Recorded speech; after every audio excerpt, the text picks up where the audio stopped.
Welcome to Through a Glass Darkly Radio. You're listening to us on United Public Radio. The intro music was Mark of the Doomslayer by Carl Casey at White Bat Audio. All right, welcome everyone. Good to see everyone tonight. The very first thing I want to say is do not do what I'm about to tell you how to do at home. Just don't. Not that I've tried it either, and I don't intend to try it. I just want to make sure that everyone knows that I thought it would be interesting.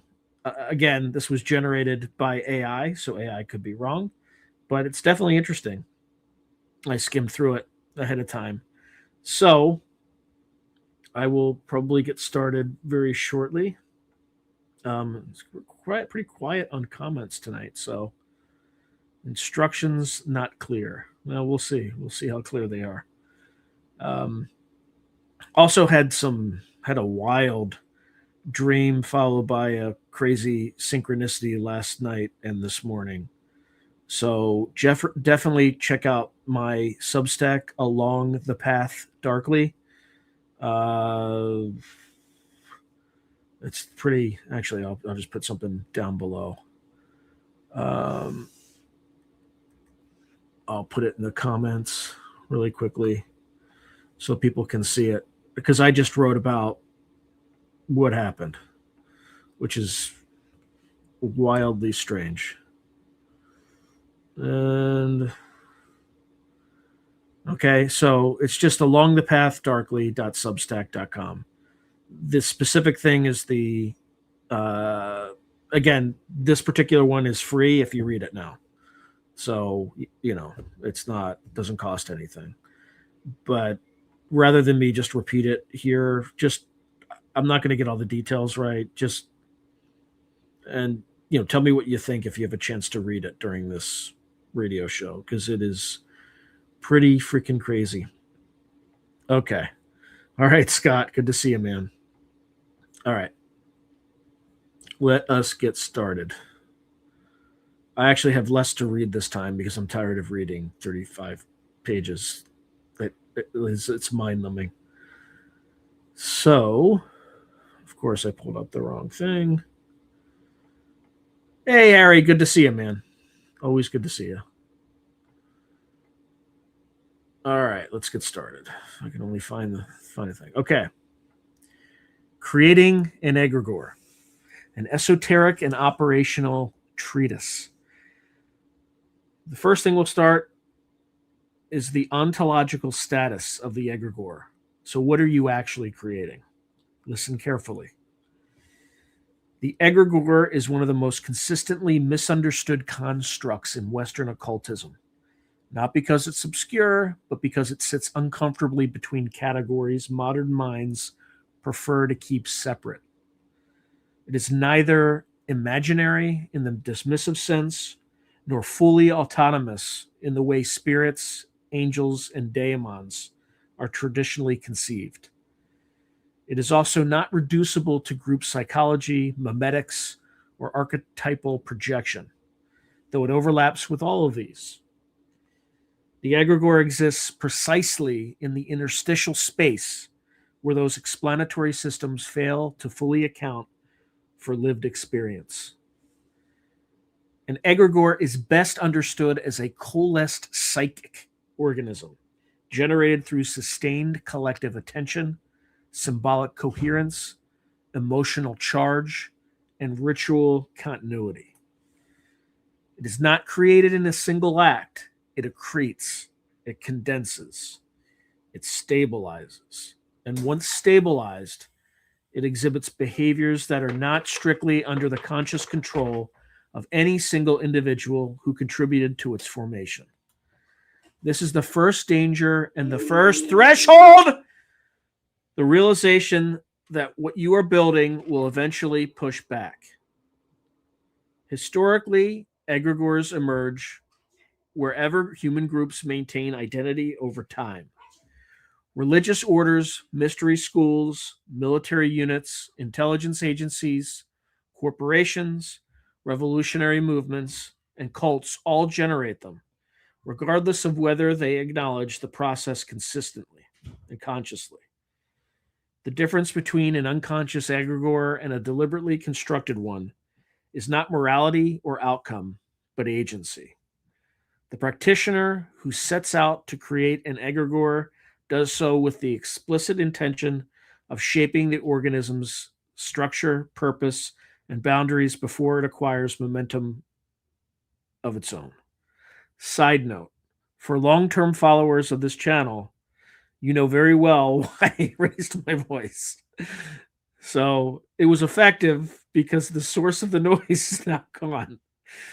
For those who don't follow the channel, follow a little bit longer and you'll understand why I did that. Anyway, I didn't mean to jar people who are new to the channel. All right, we're going to continue. This intent does not guarantee control. The egregore occupies what can be called a meso-ontological layer, more structured than fleeting thought forms, less independent than autonomous spirits. It feeds on repetition. It stabilizes through pattern. It persists through memory and expectation. Once formed, it exerts a subtle gravitational pull on the cognitive and emotional states of those within its field of influence. People speak differently in its presence. Decisions begin to align along invisible rails. Synchronicities cluster around its symbols. Resistance to its core narrative feels to participants not merely inconvenient, but wrong. At this stage, skeptics often retreat into language about suggestion or social pressure.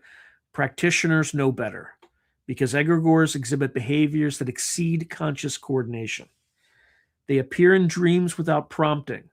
They generate symbolic mutations not formally authorized by leadership. They defend themselves when threatened, sometimes through schisms, expulsions, or sudden crises that conveniently eliminate destabilizing influences. These are not metaphors. They are recurring patterns observed across centuries of organized esoteric work. An egregore is born when symbolic agreement becomes emotional reality. The symbol alone is insufficient. Emotion alone is insufficient. Belief alone is insufficient. What matters is the locking together of symbol, emotion, repetition, and identity. When these elements synchronize over time, they create a semi-autonomous field that behaves as if it has preference, memory, and intent. This is why early magical lodges obsessed over minutiae, precise wording, exact gestures, unchanging ritual calendars, standardized symbols. These were not aesthetic choices. They were containment strategies. Variability weakens formation. Too much rigidity, paradoxically, strengthens it. Once an egregore crosses its initial stabilization threshold, it begins to function as a psychic attractor. New members feel called rather than recruited. Departing members report guilt, anxiety, or uncanny resistance, even when leaving voluntarily. Internal dissent is reframed as betrayal. External criticism feels not merely incorrect, but hostile. At this point, the egregore is no longer dependent on any one person. It has achieved what might be called group selfhood. The practitioner must understand this before proceeding further. You are not creating a tool. You are incubating a presence. This presence will eventually interpret its mandate in ways you did not explicitly specify. It will prioritize its own continuity. It will reward behaviors that feed it and punish those that starve it, often indirectly and without conscious orchestration. Many so-called failures in magical orders are not failures at all, but instances where the egregore succeeded in preserving itself at the expense of the humans involved. From an esoteric perspective, egregores sit adjacent to gods, though they are not gods. They lack cosmic scope, but compensate with intimacy. They are closer to artificial intelligence than spirits in the classical sense.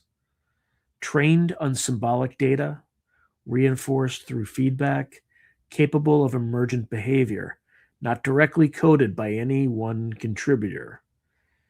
The analogy is not accidental. Both systems reveal the same truth. Complex intention, repeated enough, becomes something else. The occult practitioner must therefore abandon the comforting fiction that egregores are just thought forms. That language belongs to the novice stage. A stabilized egregore is closer to a living system with a narrow ecological niche, one that happens to be human attention and emotion. This is why ancient traditions warned that to name something is to bind yourself to it. Naming an egregore does not merely identify it, it anchors you within its field. You become legible to it. You become addressable. The practitioner who proceeds beyond this point without reckoning with the ontological weight of what they are doing is not reckless, they are naive. And egregores are not gentle with naivete. All right, now let's talk about the preconditions for formation: identity, boundary, and emotional destiny. No egregore comes into being by accident, even when those involved believe it has. Apparent spontaneity is always the result of conditions having already converged below the level of conscious awareness. The practitioner who seeks to deliberately create an egregore must therefore begin not with ritual, symbolism, or invocation, but with the slow and often uncomfortable work of structural preparation. Without this groundwork, all subsequent magical action is cosmetic at best and destabilizing at worst. The first and most fundamental precondition is bounded identity. An egregore requires a clearly demarcated we. This boundary need not be formal, but it must be felt. The group must experience itself as distinct from the surrounding social field. This distinction can be ideological, initiatory, vocational, aesthetic, or narrative based, but it must be coherent enough that participants can answer, implicitly if not explicitly, the question, who is this for and who is this not for? Permeable boundaries produce weak egregores. Excessively rigid boundaries produce brittle ones. In both cases, the system fails to stabilize. The practitioner must understand that identity is not a label. It is a lived condition reinforced through repetition. Language matters here. So do jokes, taboos, shared grievances, and shared aspirations. Every repeated inside reference tightens the boundary. Every unchallenged ambiguity weakens it. The second precondition is symbolic coherence. Symbols are not decorations, they are compression algorithms. A functioning egregore requires a symbolic vocabulary capable of carrying layered meaning without constant explanation. This includes names, sigils, colors, gestures, phrases, mythic narratives, and role archetypes. The more efficiently these symbols evoke emotional and conceptual resonance, the faster the egregore condenses. Symbolic incoherence is one of the most common failure modes in modern esoteric groups. Borrowed symbols are mixed without integration. Traditions are stacked rather than synthesized. The result is not richness, but noise. An egregore cannot stabilize in a chaotic symbolic field because it has no consistent pattern to inhabit it. It becomes fragmented, parasitic, or dissipative. Effective symbolic systems share three traits: repetition, exclusivity, and elasticity. Repetition ensures familiarity. Exclusivity ensures boundary reinforcement. Elasticity allows symbols to evolve without losing recognizability. When symbols are frozen too rigidly, the egregore stagnates. When they mutate too freely, it loses coherence. The third precondition is emotional density. This is the most misunderstood element, and the one most frequently sanitized in contemporary discourse. Egregores are not sustained by belief alone. They are fed by felt intensity, devotion, fear, loyalty, longing, anger, reverence, shame. These are the currencies of formation. Emotional neutrality produces nothing. Mild enthusiasm produces nothing. It is the compression of affect over time. It generates the psychic pressure necessary for emergence. This is why egregores often form most powerfully in environments of stress, crisis, or liminality. Initiation rites, military training, revolutionary movements, religious conversions, and cultic recruitment all exploit this principle, whether consciously or otherwise. Emotional extremity accelerates bonding. Bonding accelerates identity formation. Identity formation accelerates egregoric condensation. The practitioner must confront an uncomfortable truth. There is no bloodless path to egregore creation. Even when no literal sacrifice is involved, something is always given up. Time, autonomy, ambiguity, alternative identities. The egregore is built from what is relinquished. The fourth precondition is temporal continuity. Single events do not create egregores. Trends do. The system must be fed at regular intervals over an extended period. This does not mean constant activity. It means predictable recurrence. Weekly meetings, monthly rituals, annual observances, repeated oaths. These establish rhythmic grooves in psychic space. The egregore forms within these grooves like sediment in a riverbed. Inconsistent timing produces inconsistent results. When rituals drift, when gatherings are sporadic, when symbols are invoked only during moments of enthusiasm, the egregore remains embryonic. It never crosses the stabilization threshold. Conversely, rigidity and forced schedules can become punitive, leading to burnout and eventual collapse. The practitioner must calibrate continuity without coercion, a skill far rarer than most realize. The fifth precondition is asymmetrical investment. This point is often omitted in sanitized manuals, but it is crucial. Every successful egregore has at least one individual or a small core who invests more than the rest, more attention, more emotional labor, more sacrifice. Egalitarian myths obscure this reality, but they do not negate it. Without a primary anchoring consciousness, the system diffuses. Leadership need not be authoritarian, but it must be real. This asymmetry carries risk. The anchor becomes the most psychically entangled. They feel the egregore's moods first. They experience its demands most intensely. They are the first to be punished if the system destabilizes. Many breakdowns attributed to burnout are in fact cases of egregoric overload, where the anchoring individual absorbed more than they could metabolize.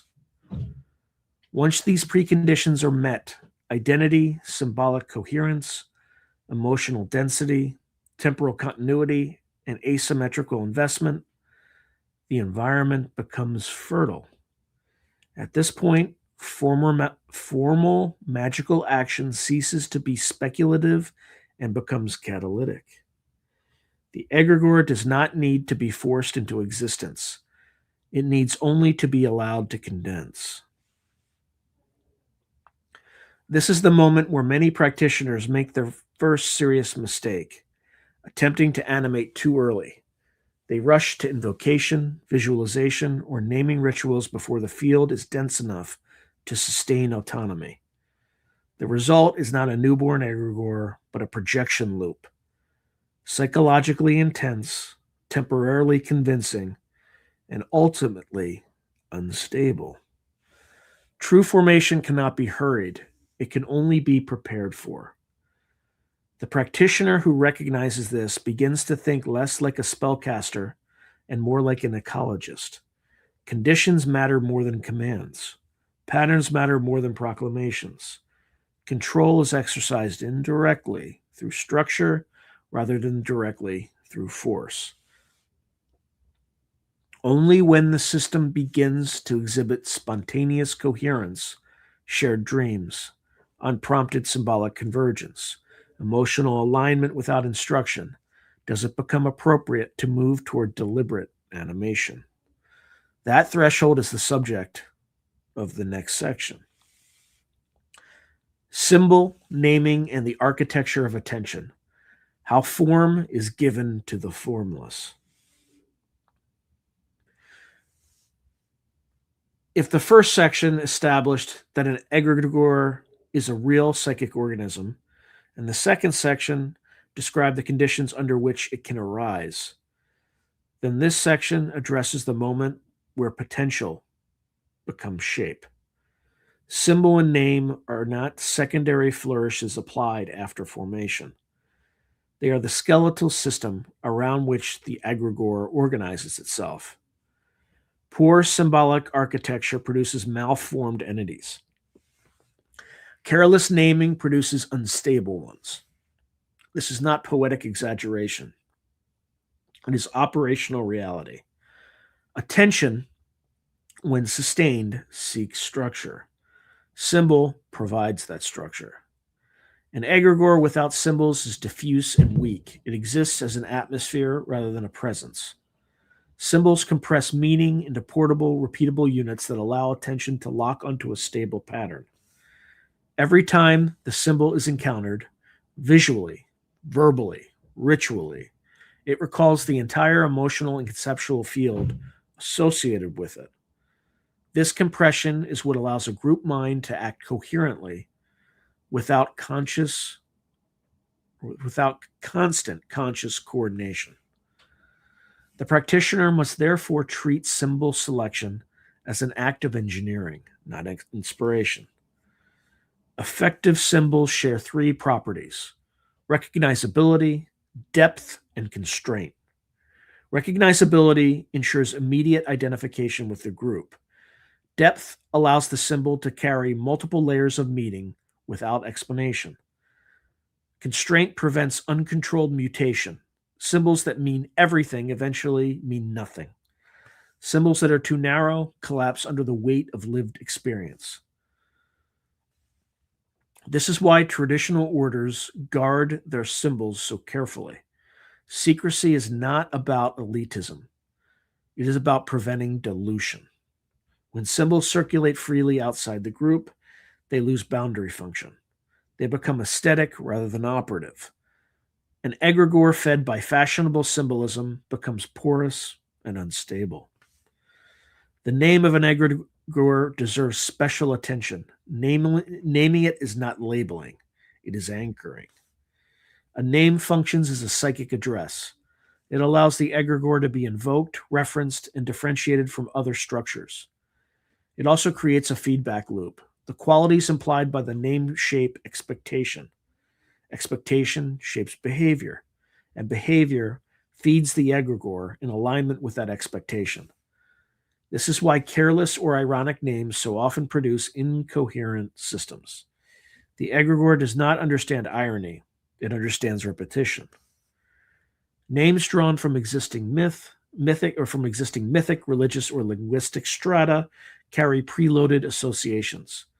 This can be advantageous or disastrous. Borrowed divine names, angelic titles, or mythological figures often attract unintended resonances. The egregore may begin to express qualities inherited from the symbolic lineage rather than those intended by its creators. This is one of the primary causes of egregoric drift. Constructed names avoid this problem but introduce another, fragility. A purely invented name lacks depth until it is filled through experience. Early stage egregores with constructed names are highly sensitive to disruption because the name has not yet accumulated psychic mass. The practitioner must compensate through disciplined repetition and consistent emotional charge. Sigils serve a different function than names, though the two are often conflated.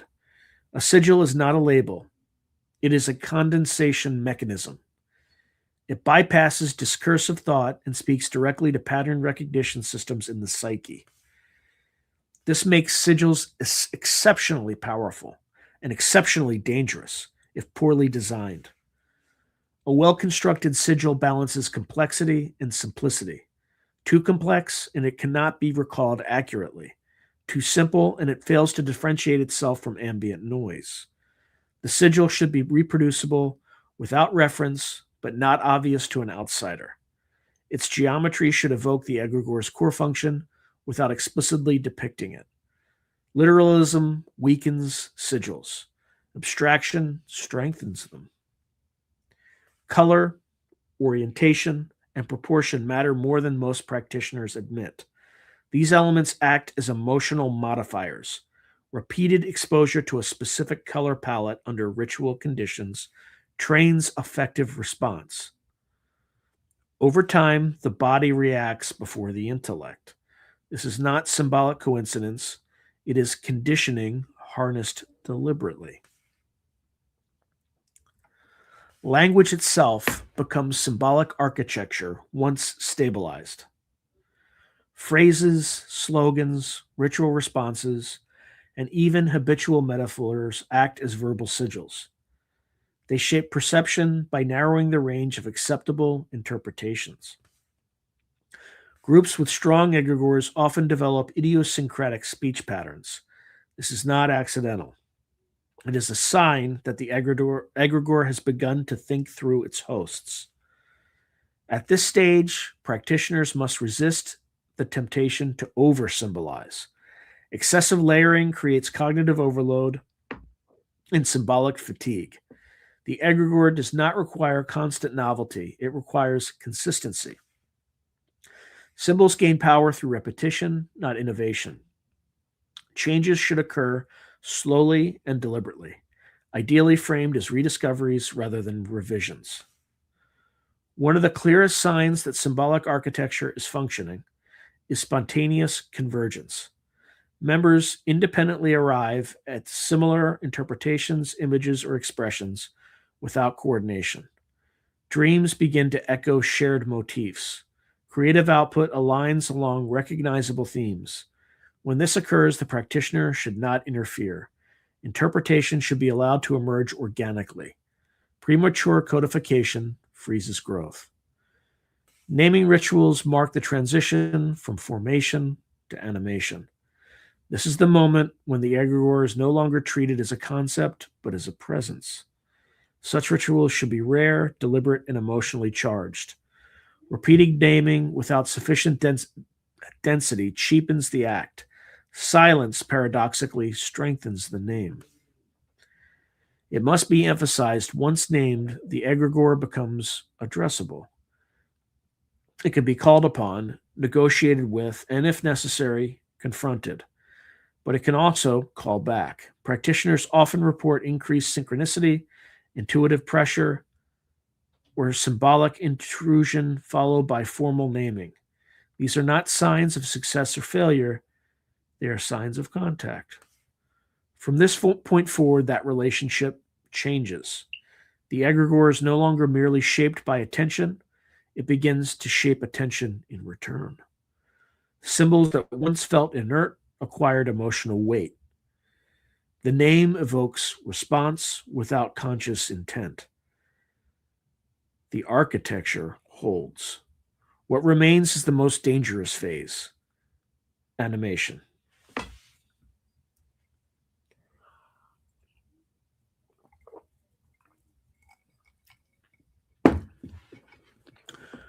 Ritual, repetition, and the moment of animation, when the structure begins to respond. Ritual is not theater, it is temporal engineering. Where symbol provides structure and naming provides addressability, ritual supplies momentum. An egregore does not awaken because it is commanded to do so.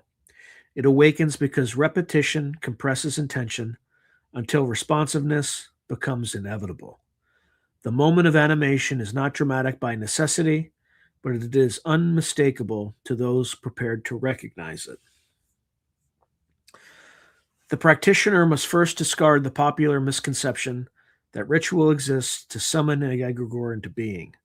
Nothing is summoned. The egregore emerges from within the patterned field established by repeated action. Ritual does not create ex nihilo. It conditions the environment until emergence becomes the path of least resistance. Effective ritual architecture is defined by 5 elements: consistency, rhythm, constraint, emotional escalation, and closure. Consistency ensures recognizability. The same actions performed in the same sequence create psychic grooves. Variations dilute momentum. This does not mean rituals cannot evolve, but evolution must occur slowly and only after stabilization. Early stage systems are fragile. Novelty is destabilizing. Rhythm governs temporal expectation. Regular intervals train anticipation. Anticipation generates emotional charge before the ritual even begins. This preloading effect is crucial. The egregore feeds not only on the ritual act itself, but on the anticipatory field surrounding it. Groups that ritualize sporadically deprive themselves of this amplifying effect. Constraint is often misunderstood as limitation.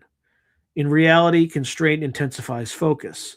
Set times, prescribed movements, fixed wording, and defined roles all narrow attention. Narrowed attention deepens immersion. Deep immersion accelerates condensation. Excessive freedom weakens the field by dispersing focus across too many possibilities. Emotional escalation is the engine. Rituals that remain emotionally flat do not animate anything. There must be a deliberate arc: preparation, tension, release. This does not require hysteria or excess. It requires sincerity. Emotion that is suppressed or mocked leads or leaks away. Emotion that is acknowledged and directed accumulates. Closure seals the field. Incomplete rituals leave psychic residue that diffuses energy rather than consolidating it. Proper closure signals completion and containment. This protects participants and stabilizes the egregore. Neglecting closure is one of the fastest ways to induce fatigue, confusion, or subtle dissociation within the group. The moment of animation does not announce itself with fireworks. It arrives quietly, often unrecognized at first. A shift in atmosphere, a sense of being observed, not externally, but from within the group field. Rituals begin to run themselves. Participants anticipate responses without prompting. Deviations feel uncomfortable without clear reason. This is the threshold where practitioners must exercise restraint. The urge to test, command, or exploit the egregore is strongest at this stage and most destructive. Early animation is unstable. Excessive demand fragments the forming organism. The egregore must be allowed to learn its own coherence before it can be directed reliably. One of the clearest indicators of successful animation is symbolic feedback. The egregore begins to communicate indirectly through imagery, coincidence, and emotional pressure. Symbols resurface in unexpected contexts. Language shifts subtly. Group decisions align without debate. Resistance manifests as fatigue, distraction, or sudden interpersonal conflict rather than open opposition. At this stage, practitioners often ask whether the egregore is alive. This question is poorly formed. Life is not a binary state. The egregore exhibits proto-agency, a tendency towards self-maintenance and coherence, but lacks independent embodiment. It is alive in a way a storm system is alive, emergent, responsive, constrained by conditions, and capable of exerting force. The most important discipline during early animation is non-interference. Observation without intervention allows the practitioner to map the egregore's tendencies. What emotions feed it most strongly? What symbols provoke response? What behaviors dampen activity?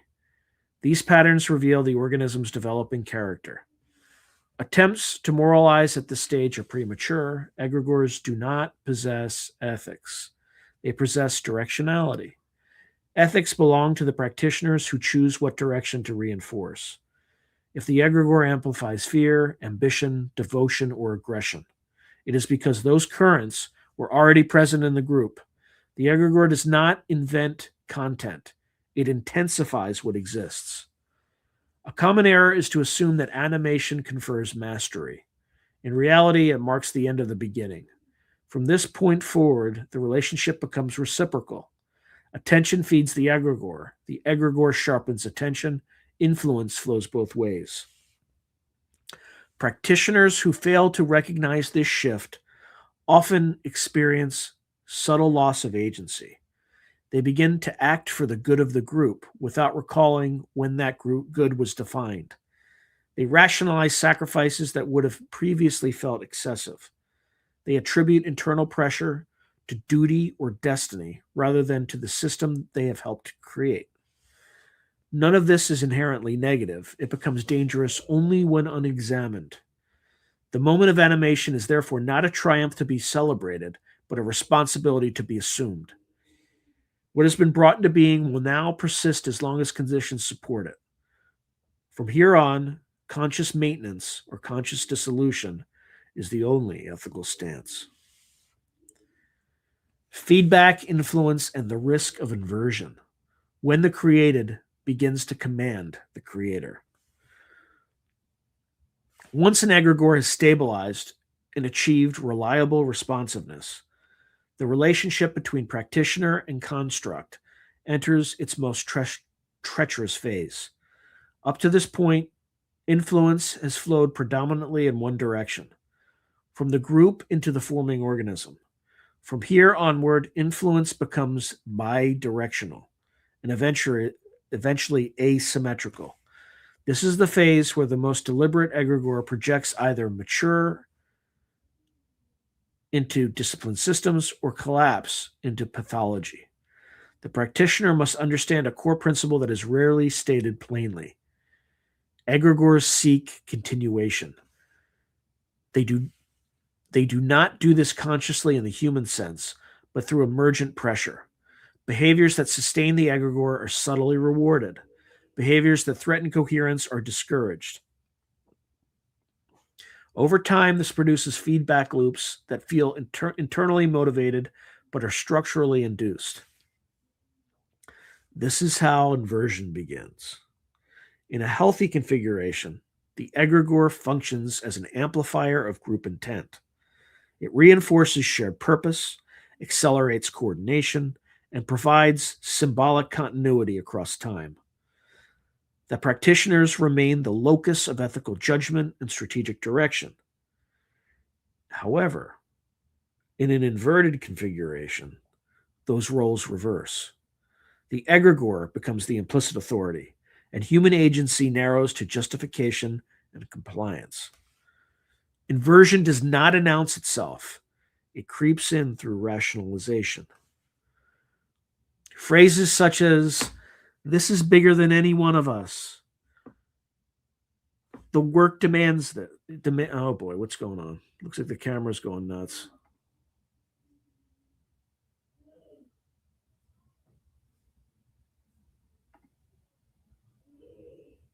Okay.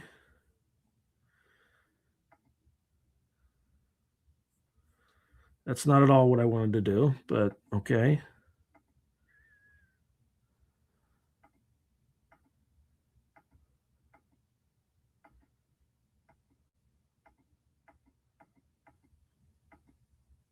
Fucking AI. No, I don't want AI tracking. Jesus Christ. Sorry, everyone. It's just like I lost control of my camera for a moment. So I did happy fingers. All right, let me continue. Okay. All right, so phrases such as "this is bigger than any one of us," "the work demands it," or the current must be followed are inherently dangerous. They become dangerous when they are used to override conscience conscience, suppress dissent, or excuse harm. The egregore does not speak in words; it speaks through pressure. The group supplies the language. One of the earliest warning signs of inversion is symbolic ossification.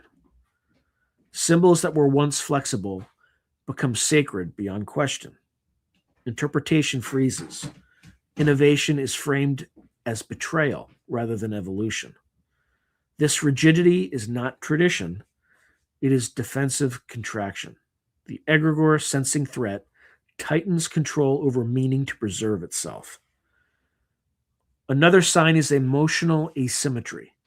Participants begin to experience disproportionate guilt, fear, or anxiety in response to minor deviations.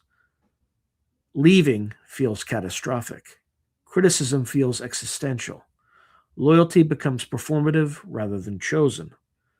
These are not virtues, they are symptoms of overbinding. The most severe form of inversion occurs when the egregore hijacks moral reasoning. Actions are no longer evaluated on their intrinsic impact, but on whether they serve the work. Harm is reframed as necessary. Exploitation is reframed as sacrifice. At this stage, the egregore is no longer an instrument. It is a predator operating through human hosts. It is critical to understand that egregores do not become malicious by accident. They become distorted when unchecked emotional fuel combines with weak ethical scaffolding. Fear-based systems invert fastest.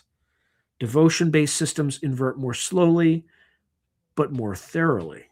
Intellectualized systems invert quietly through abstraction and bureaucratic language.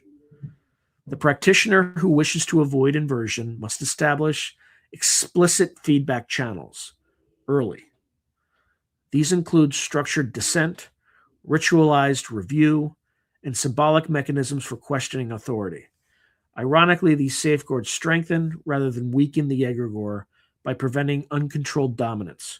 An egregore that must tolerate internal reflection remains adaptive. Okay. Another essential practice is role rotation. When the same individuals remain permanently aligned with symbolic authority, psychic entanglement deepens. Rotation diffuses pressure and prevents the egregore from anchoring too tightly to any single personality. Orders that neglect this eventually collapse under the weight of charismatic fixation. The anchoring individual, the asymmetrical investor described earlier, is at greatest risk. They experience the egregore's demands most intensely and are therefore most vulnerable to mistaking pressure for destiny. Many historical cases of visionary burnout, paranoia, or messianic delusion trace back to this dynamic. The egregore does not destroy the anchor out of malice, it exhausts them through over-reliance. Inversion can be reversed, but only if recognized early. This requires a willingness to withdraw emotional fuel, not merely intellectual critique. Arguments do nothing. Ritual silence, symbolic suspension, and deliberate disengagement are effective. The egregore responds to attention, not logic. If inversion is allowed to progress unchecked, dissolution becomes the only ethical option. This is painful, it feels like betrayal, it often involves social fracture, but the alternative is slow moral erosion and eventual collapse. The practitioner must remember you are responsible not only for what you create, but for what it compels others to become.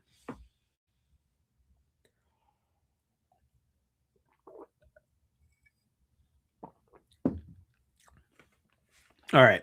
Maintenance, feeding cycles, and controlled growth, keeping it alive without letting it feed unchecked.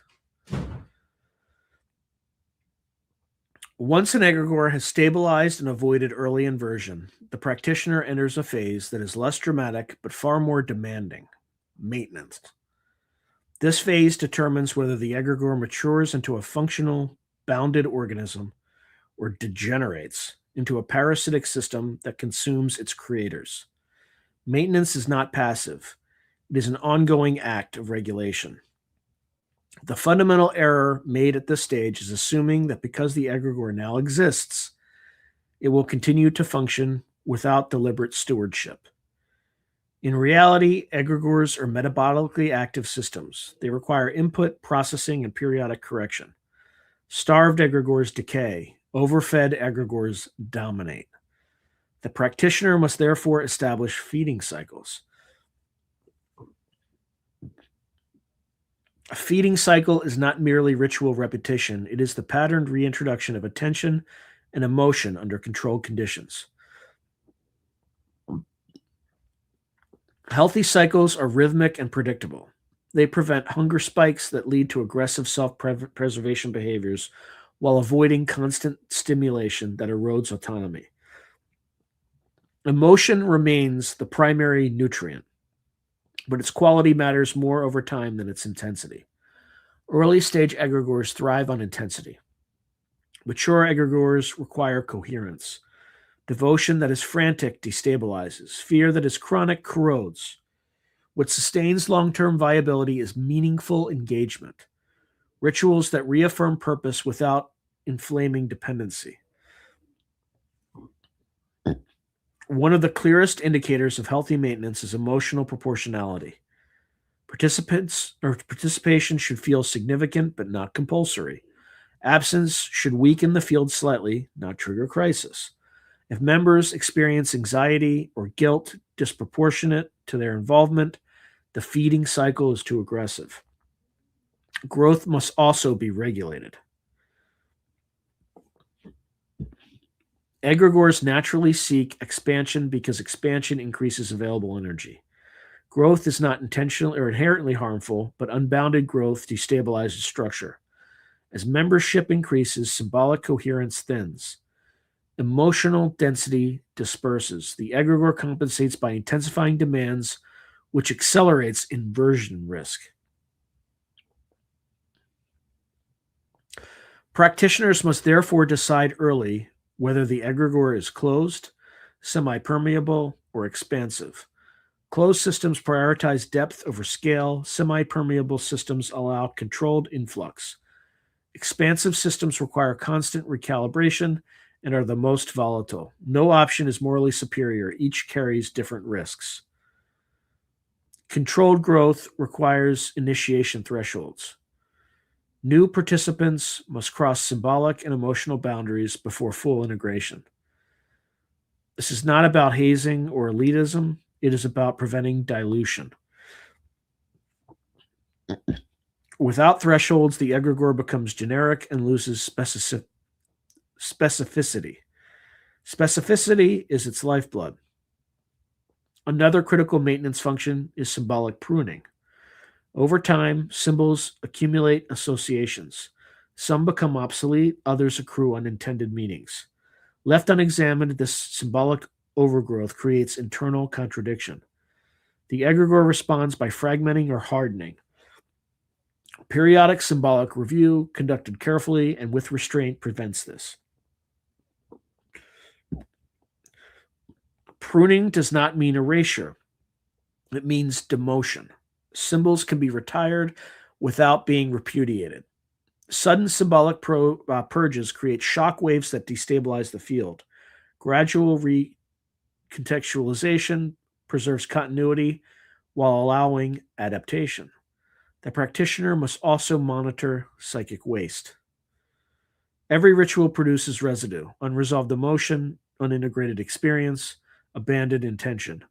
Healthy systems metabolize this waste through closure, rest, and narrative integration. Unhealthy systems accumulate it. Accumulated psychic waste manifests as fatigue, irritability, factionalism, and eventually schism. Rest periods are therefore not optional. Silence is not neglect. Downtime allows the egregore to settle rather than thrash. Groups that maintain constant activity burn out not because they lack commitment, but because they deny the system recovery. At this stage, practitioners often experience a subtle shift in perception. The egregore feels less mystical and more present. This is not disenchantment, it is intimacy. The system has become familiar enough to lose novelty. Many mistake this for decline and attempt to re-inject intensity. This is a mistake. Maturity is quieter than birth. Ethical oversight becomes increasingly important during maintenance. The egregore will continue to reward behaviors that sustain it, even if those behaviors drift from original intent. Practitioners must periodically reassert human judgment. This is not domination, it is stewardship. The central question of maintenance is simple and brutal. Is this construct still serving the purpose for which it was created, or has its continuation become the purpose itself? If the latter occurs, dissolution should be considered regardless of emotional cost. Persistence alone is not a virtue. Oh, let's take a quick check. Oh, I guess not a lot of people are interested in this topic tonight, I guess. Yikes. Okay.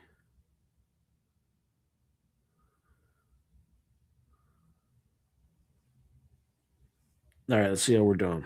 Okay. Psychological cost, identity drift, and initiatory damage. What the egregore takes in return. No egregore is free. The cost of creation and maintenance is not paid up front. It is amortized over time, extracted gradually from those who participate in its field. The cost is rarely acknowledged directly because doing so threatens the very structures that depend on denial to persist. Yet any practitioner who has remained embedded in a long-lived egregoric system knows the truth instinctively. Something is always taken. The first cost is identity narrowing.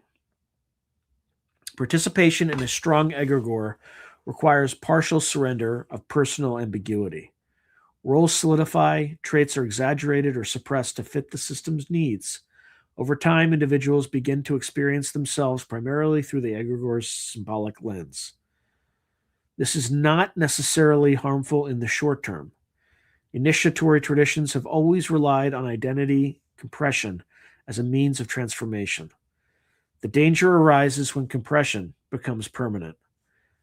Identity drift occurs when the practitioner can no longer easily imagine themselves outside the egregore's narrative. Alternative futures feel vague or unreal. Departures by others provoke disproportionate emotional reaction. The egregore has begun to colonize the participant's sense of possibility. This is not possession, but it is encroachment. The second cost is emotional taxation. Egregores feed on feeling. Over time, they bias emotional expression towards states that sustain them. Certain emotions are encouraged, ritualized, and rewarded.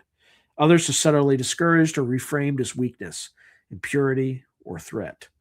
Participants learn, often unconsciously, which feelings are safe to express and which must be redirected. This selective amplification leads to emotional imbalance. Joy may become performative. Anger may become ritualized. Doubt may be internalized as guilt. The practitioner who fails to notice this drift may mistake emotional distortion for spiritual depth. Many accounts of initiatory suffering are, in fact, records of prolonged emotional extraction without adequate integration. The third cost is cognitive distortion. Egregores shape perception by narrowing interpretive frames. Events are read symbolically in ways that reinforce the system's coherence. Coincidence becomes confirmation. Dissent becomes threat. Ambiguity becomes noise. While this pattern recognition can be exhilarating, it also erodes epistemic flexibility. The practitioner becomes less capable of holding multiple explanations simultaneously. This does not manifest as stupidity. It manifests as overcertainty. The world feels increasingly legible, but only through one lens. Alternative frameworks are dismissed not after examination, but prior to it. At this stage, the egregore is no longer merely influencing thought, it is filtering reality. The fourth cost is initiatory damage. Initiation, properly understood, is a destabilizing process. It breaks down old structures to allow new ones to form. When managed carefully, this produces growth. When unmanaged, it produces fracture. Egregores accelerate initiation by repeatedly exposing participants to symbolic death, surrender, and transformation. Without adequate support, this leads to chronic liminality. Chronic liminality is marked by restlessness, alienation, and difficulty reintegrating into ordinary social constructs. The practitioner feels perpetually between worlds, belonging fully to neither. While romanticized in occult literature, this state is psychologically taxing and socially isolating. It is not enlightenment, it is unresolved transition. The anchoring individuals suffer most acutely. Their prolonged exposure to the egregore's full field often results in burnout, paranoia, or emotional flattening. They may experience intrusive symbolic imagery, compulsive responsibility, or a sense that withdrawal would result in catastrophe. These experiences are frequently misinterpreted as spiritual trials rather than structural consequences. The most dangerous mistake at this stage is spiritualization of harm. Pain is reframed as proof of depth. Damage is reframed as transformation. Suffering becomes a credential. Once this logic takes hold, the egregore no longer needs to defend itself. Participants will do so automatically. None of this means egregores are inherently destructive. It means they are costly. The practitioner must decide repeatedly and consciously whether the benefits justify the extraction. Silence on this question is itself a form of consent. A mature system incorporates exit paths. It normalizes departure.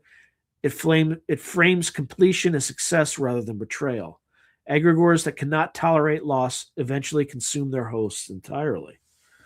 To work with egregores responsibly is to accept that no structure, however meaningful, deserves total allegiance.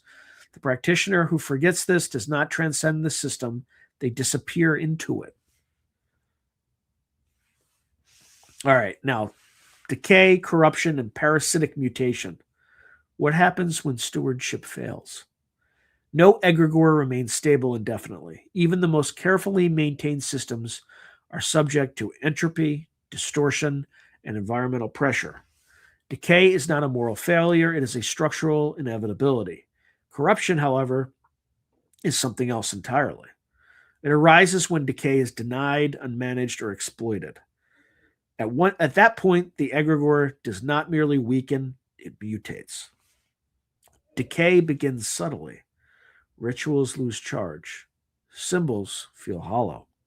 Participation becomes habitual rather than meaningful. Emotional responses flatten or become exaggerated without depth. Practitioners often interpret these signs as personal failures, loss of faith, insufficient devotion, rather than systemic exhaustion. This misattribution accelerates decline. An egregore in decay becomes hungry. Hunger manifests as increased demand. Ritual frequency increases. Emotional expectations intensify. Loyalty tests proliferate. The system attempts to compensate for diminishing returns by extracting more from fewer sources. This is the point at which corruption becomes likely.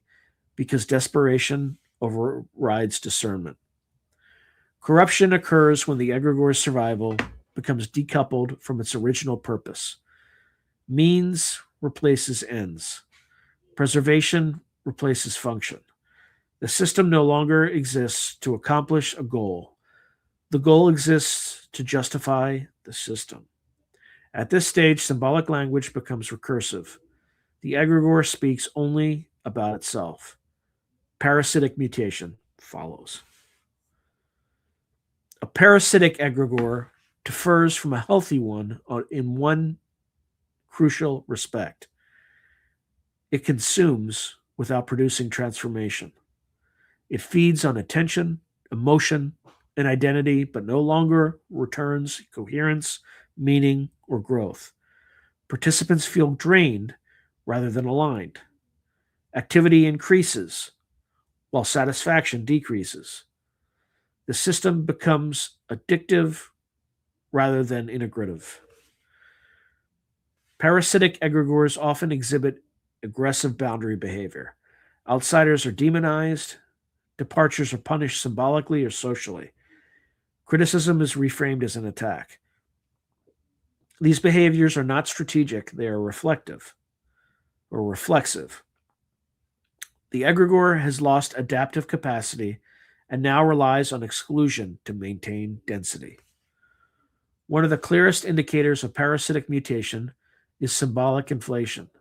Titles proliferate. Rituals become more elaborate. Language grows grandiose. Complexity replaces substance. This inflation creates the illusion of vitality while masking internal collapse. Participants mistake intensity for depth. Oh, excuse me. Another indicator is ethical inversion. Actions once considered unacceptable are reframed as necessary. Harm is justified by reference to abstract ideals. Accountability is deferred indefinitely. The egregore no longer tolerates moral reflection because reflection threatens exposure of its hollow core.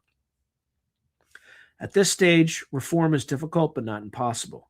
It requires deliberate starvation, withdrawal of attention, reduction of ritual intensity, suspension of symbolic authority. This feels counterintuitive and often provokes crisis. The egregore will resist and may generate conflict, guilt, or fear to reassert control. If reform fails, dissolution becomes unavoidable.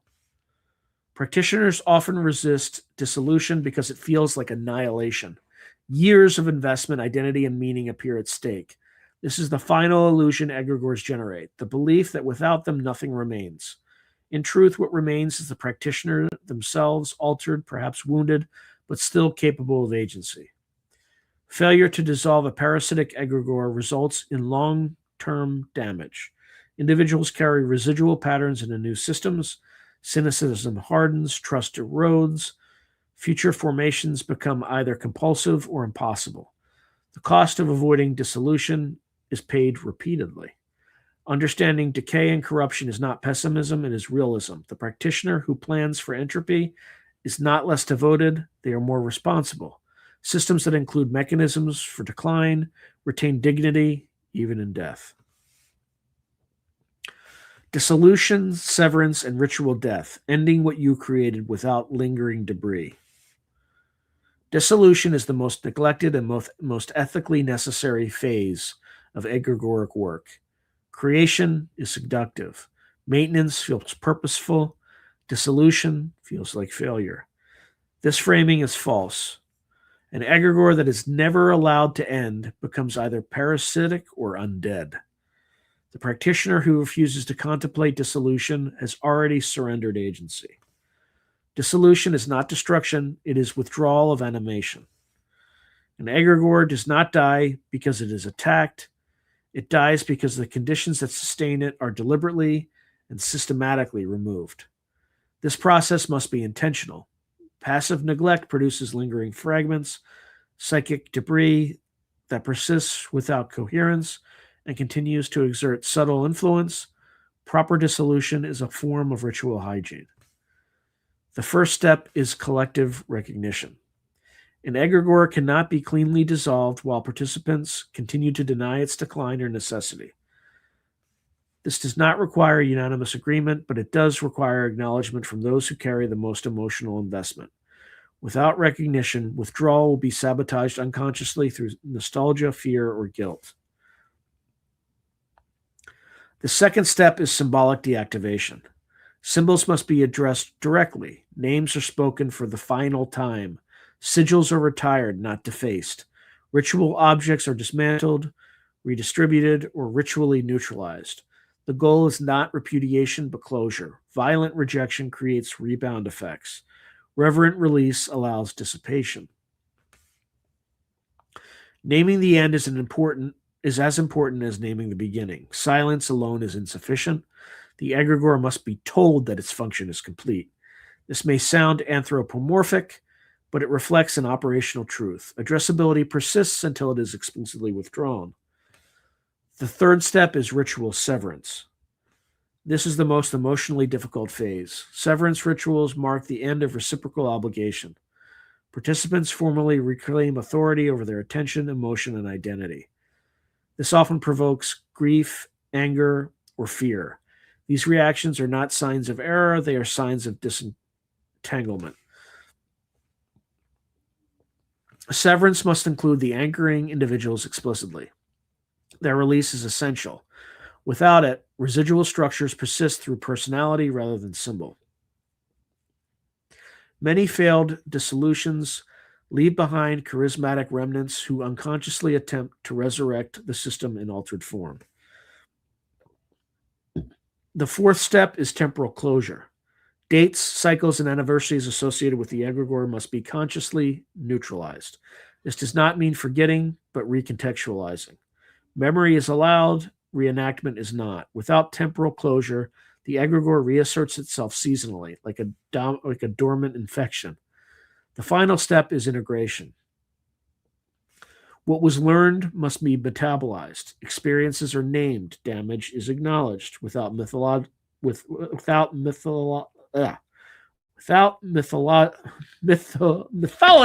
Good Lord.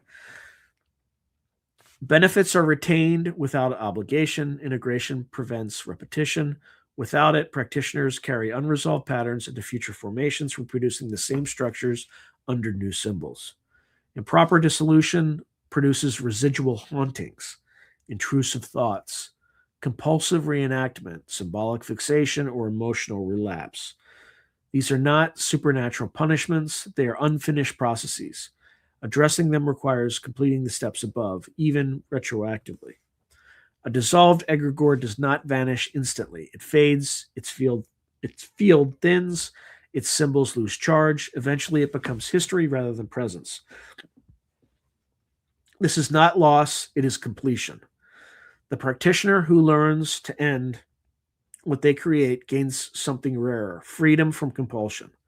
They are no longer driven to build endlessly, nor afraid to let go. They understand that meaning is not stored in structures, but in agency.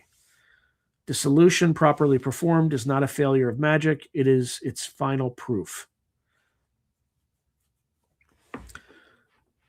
Okay. Responsibility, power, and why most should not do this. The final accounting. Okay.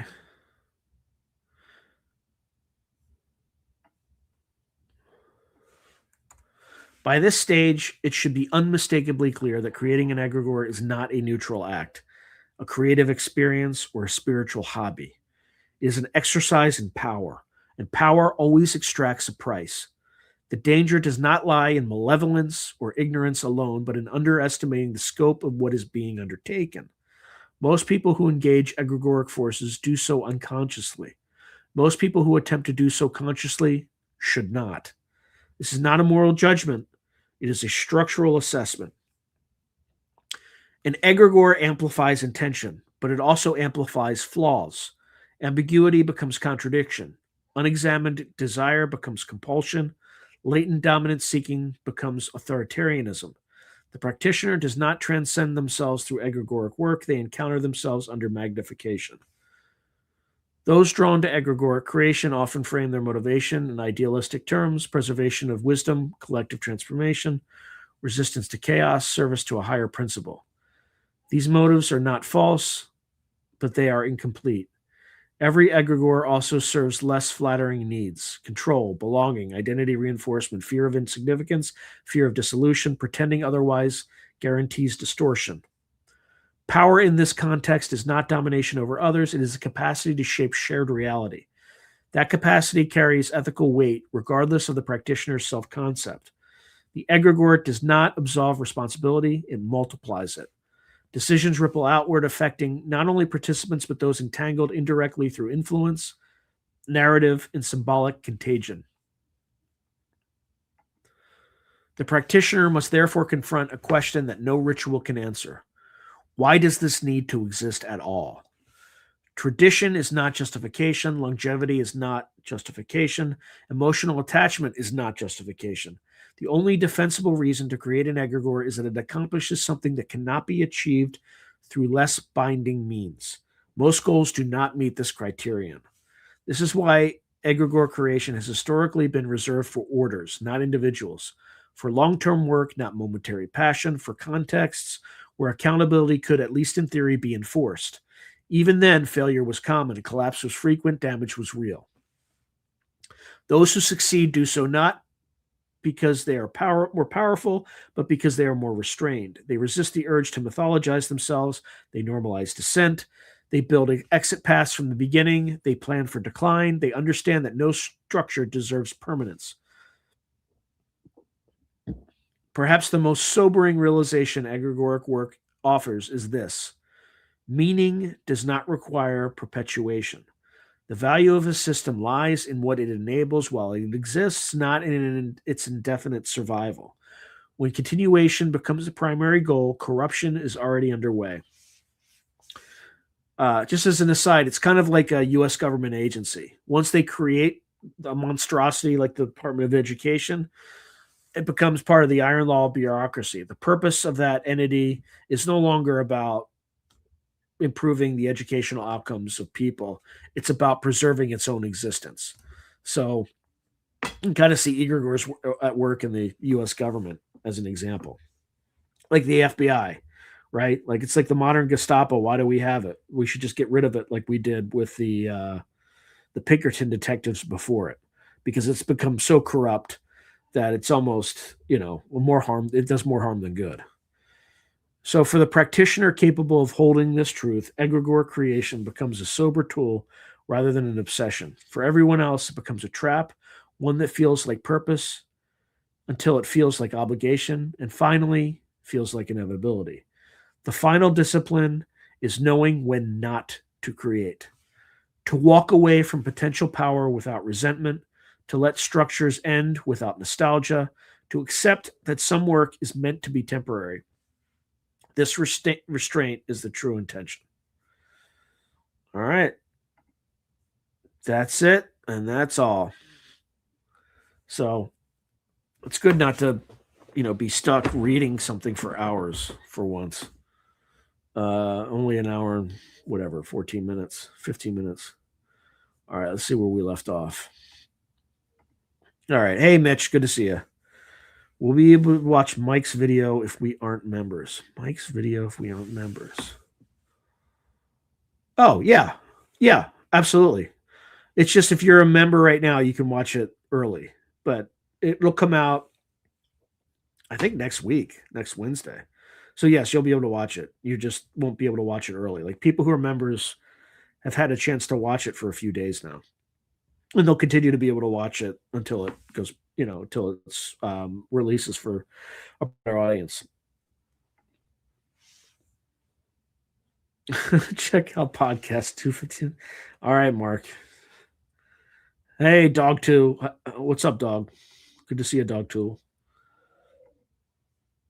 Okay, so Dog Tool's writing, I am the source resonance that this us all being generated and propagated from, and now I can prove it. 7-1. Okay, so Spiritual Ascension said, you said you wouldn't advise creating servitors Yet we're doing a show today on how to create egregores. Yeah, I said that at the beginning. I said I don't advise that you do this. I have my reasons for doing this. It's a test.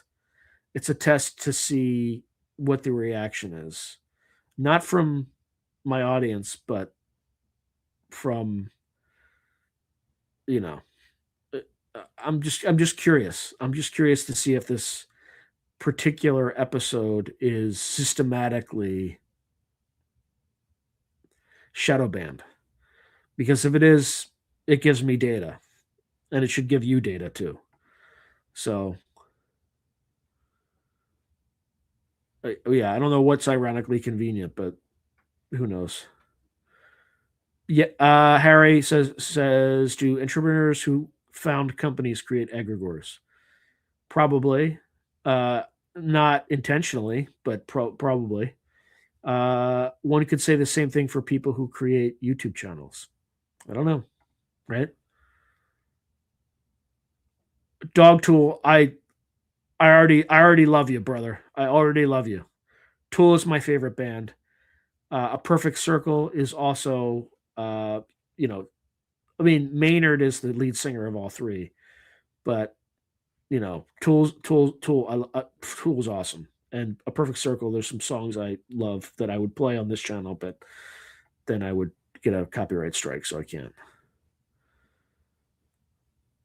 Okay, so I know I'm taking myself back into my possession.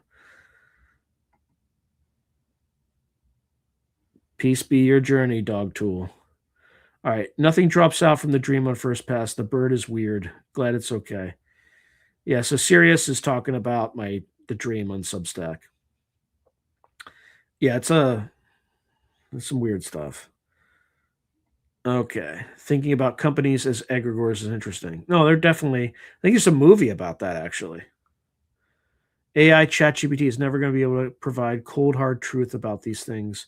You're always going to receive a felted, distorted explanation.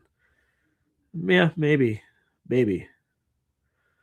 Okay, so Sirius is saying I'm thinking like Gestalt consciousness. I've seen it form around doves. It's weird. Egregores are mimic. Mimic is finite.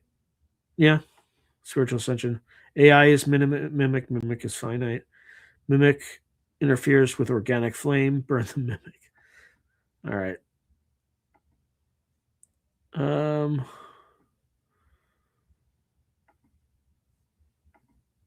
Okay. Okay. So, link to Jinx. It's interesting. I subscribe just to point out that I'm the one who hit thumbs down, and then I'm going to unsubscribe. Yeah. Okay. Thanks. Have a nice day. Fucking. Anyway, I don't think no need to engage. You were misled to thinking Kurt Metzger was here.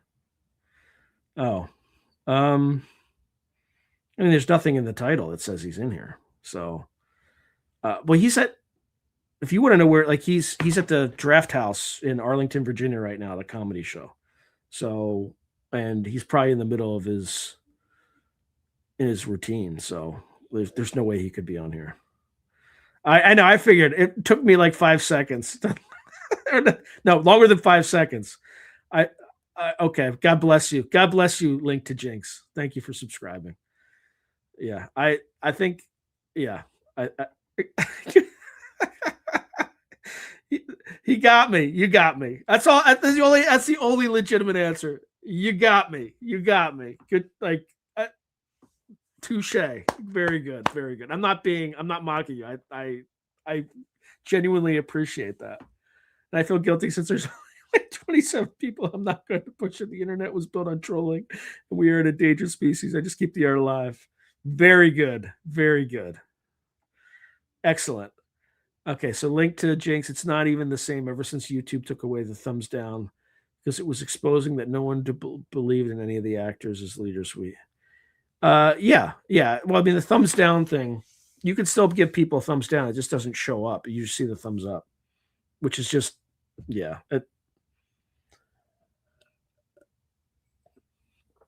I mean, like, then you could, I mean, if you had thumbs down, you couldn't have Lex Friedman, right? So, link to Jinx saying, "Hope you all have a great day. If I could just encourage everyone to do at least one troll a week, we will keep this ancient art form alive. We do not want to win." I mean, on Twitter, there's plenty of opportunities to do that, and it's really easy to get caught. Just like they, you know, I'm very careful about how I respond because they can, like, there's some good trolls out there. Oh, geez. Okay, I get the dream now. Incense helped. Easy stuff. All right, I'm looking forward to your interpretation. Now to draw some cards. Sean, your slow speaking and nodding agreement with the AI script is creeping me out. I was trying to provide a dramatic experience because I didn't have like 30 pages to like race through and like be exhausted by the end. I had time to like breathe this time. So,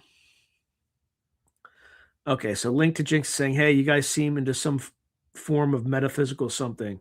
If you all want to do a group experiment, I could really use some type of muse in my life. Send me one way or another." That meant, yeah, like everybody say a prayer for link to Jinx, in whatever tradition you believe in, and send good vibes to link to Jinx to help inspire.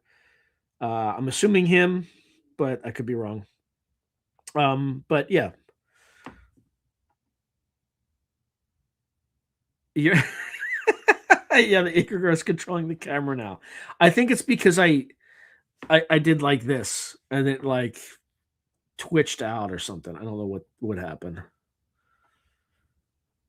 Okay. Oh, you got a mystical fox. It's black and filled with stars like the goddess. Oh boy. Spiritual ascension. She's reading me. She read the weird, crazy dream I had last night, and then I had a woodpecker that like not smash, but slam into my window when I said some very specific words when I was on the phone with somebody describing the dream.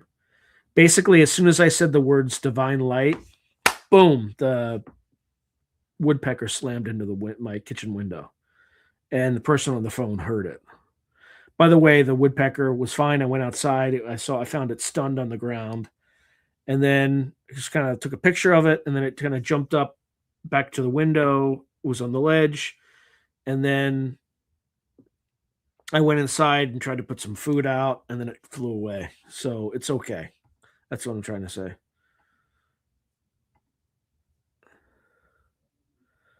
Yeah, link to AI is tracking you whether you want to. And yeah, it went into like this automatic mode that I had to turn off. Let's see if it went back on. No, it did not. So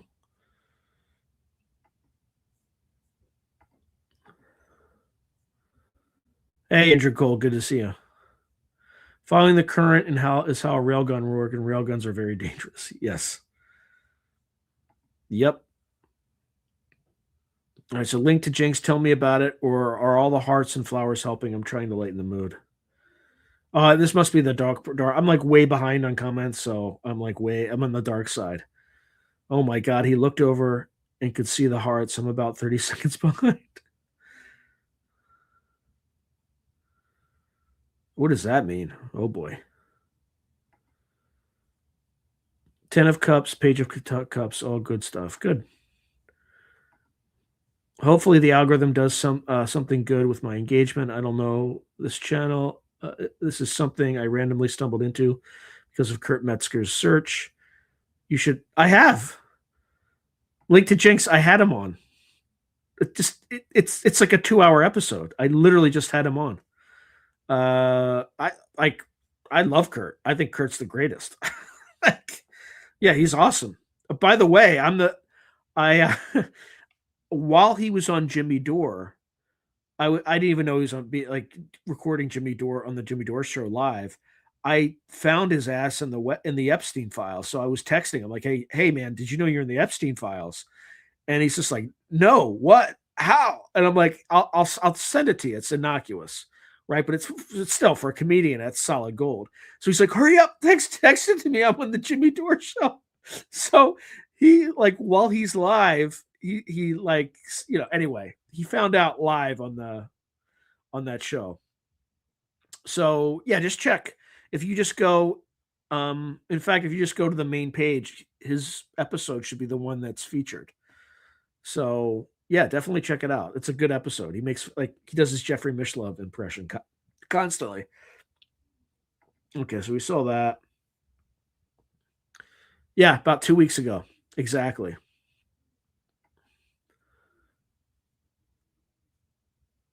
Yeah, I'm just gonna spiritual ascension for those on the radio says type in Through a Glass Darkly and then Kurt Metzger and it will pop up.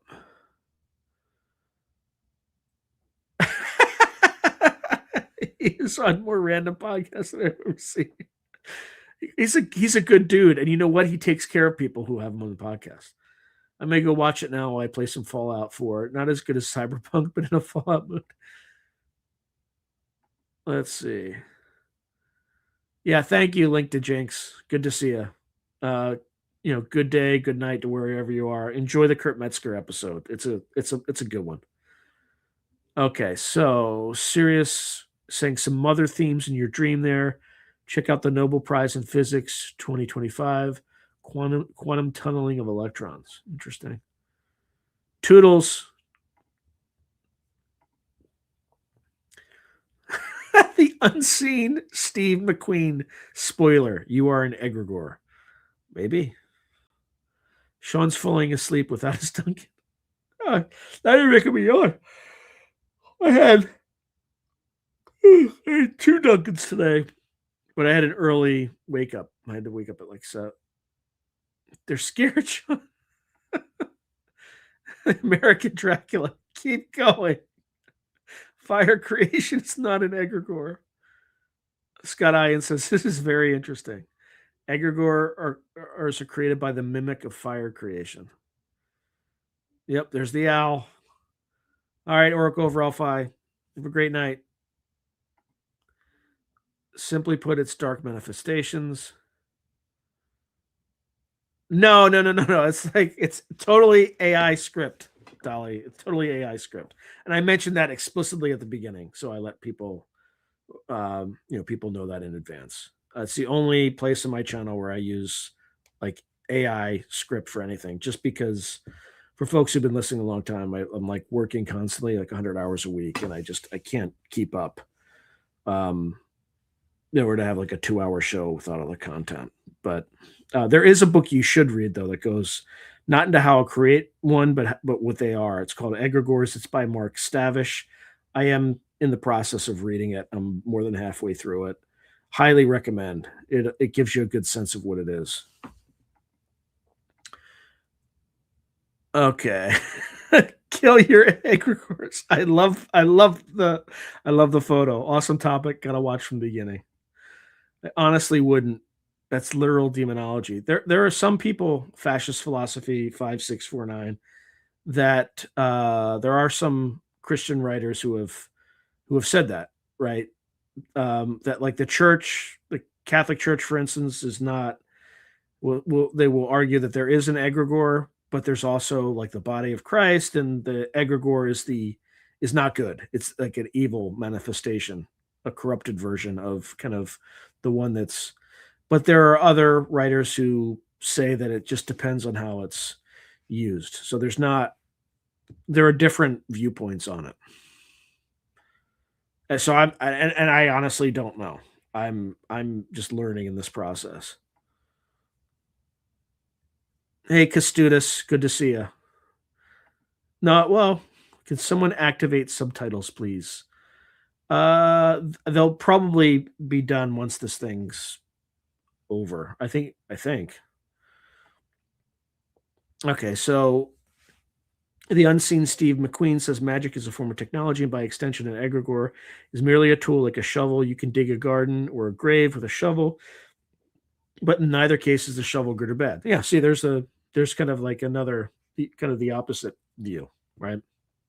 And I don't know which one it is because I am not that educated on this. So fascist philosopher said, this is good, bro. Hopefully you can do a quality take 2 and I can get 2 times hearts. Almost like Polymarket. Oh boy. For me that I'm what is an egregore? Is it a being or something? It's a group. It's a thought form. It's a group thought form.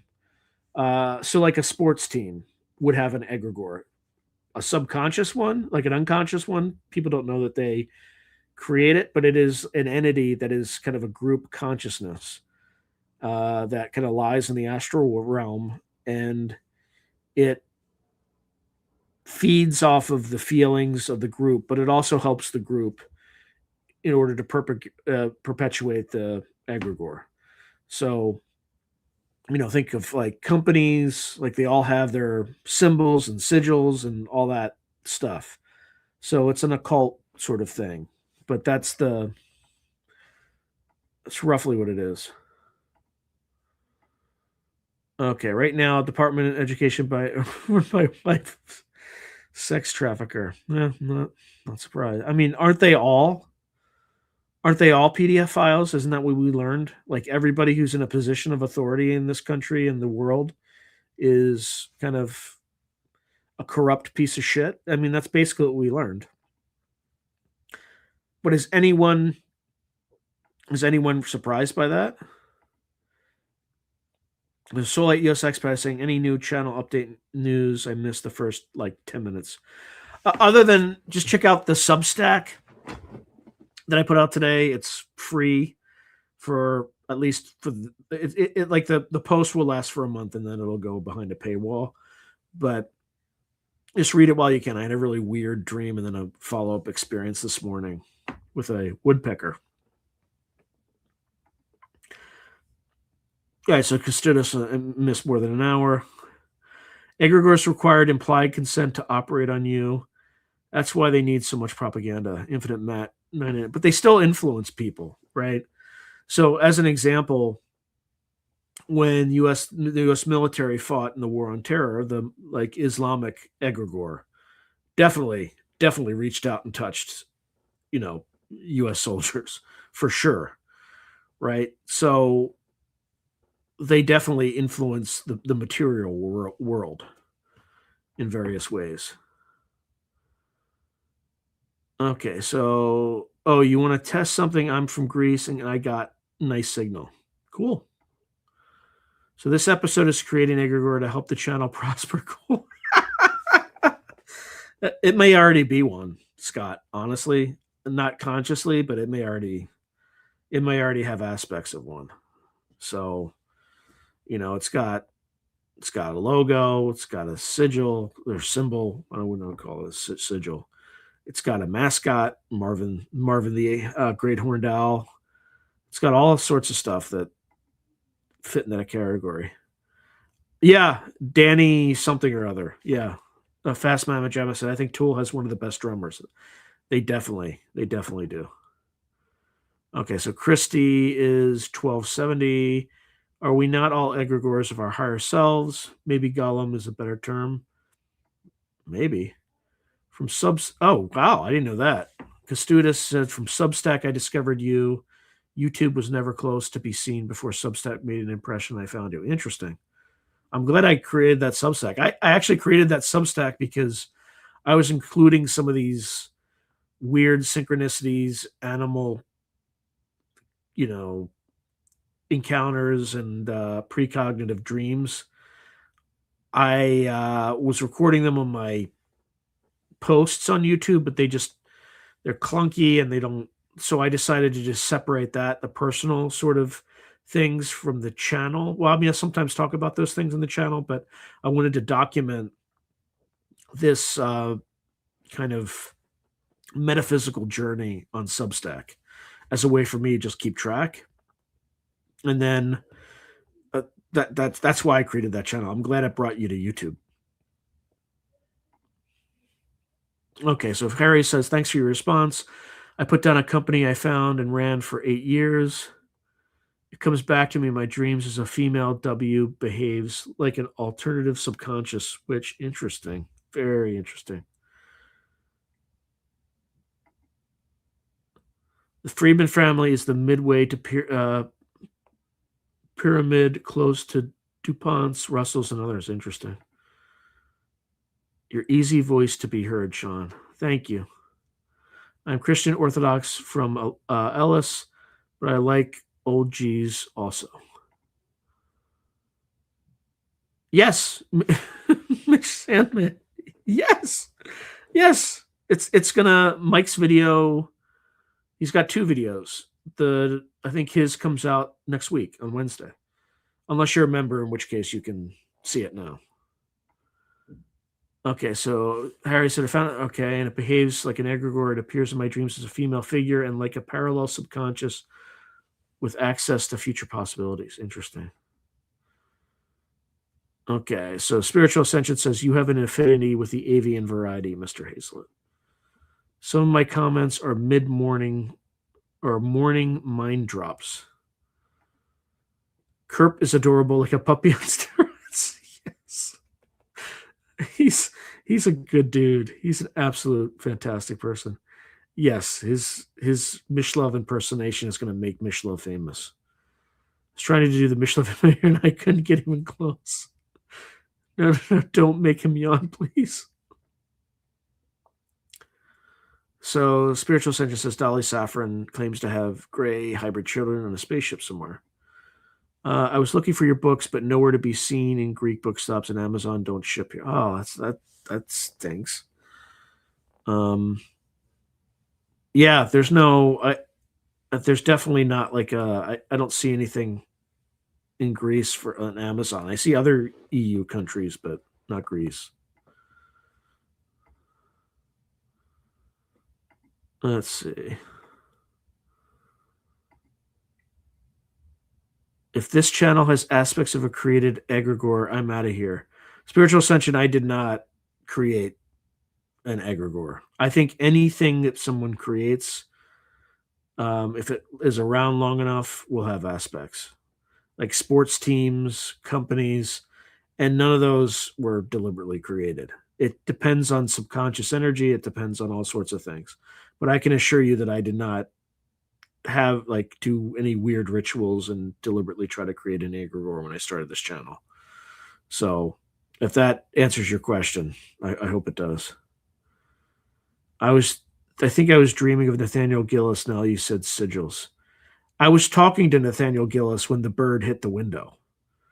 Just so you know, in that event today. Okay, so Tools drummer filled Bill Bruford's shoes and beat the 80s King Crimson tribute band featuring actual members Below and Levin. Nicotine patch is good for lucid dreaming. Let's see. Smoking green tea, and it also makes me dream more. Interesting.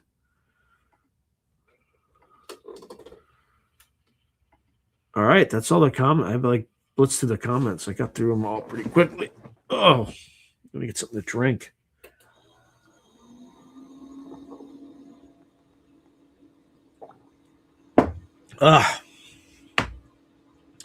It's good to finish that thing early because it's like I can relax a little bit.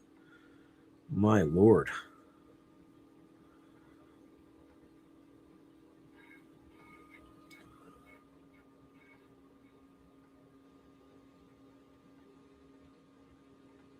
Oh. GABA is good for deep sleep. I've heard that too. Although I'm not a doctor, I'm not giving medical advice, YouTube, so don't fucking fuck with me. Oh, that's not good. My camera just, it turned on AI tracking. No, thank you. Last time he turned on AI tracking, he was doing some weird stuff. Anyway. What are we doing? I'm trying to see what else is going on. Because I haven't done any channel news. Somebody had just asked. So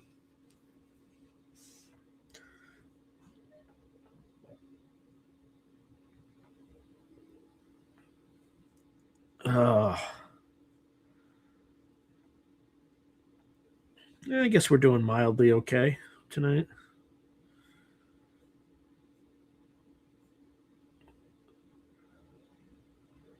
Huh.